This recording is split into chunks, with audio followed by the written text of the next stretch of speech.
Hello everyone! Welcome sa ating mini vlog. For today's video, anong tawag sa halaman na ito? I think pag kumakain kami sa labgas, pag mga fried ang mga niluluto, may lahok na ito. So ayan. O, diba? Mabango kasi siya and masarap din siyang ilagay sa mga ifa-fried mo. Ayan. Dati kumain kami sa restaurant. One sa bundok yung restaurant.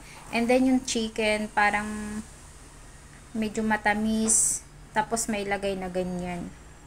Ang tawag nila dyan sa Taiwan is konchanta. Konchanta. I think sa tawag sa Philippines is, I think basil. Yan. Maano siya maano yung amoy niya, matapang. Mabango siya. So, ayun.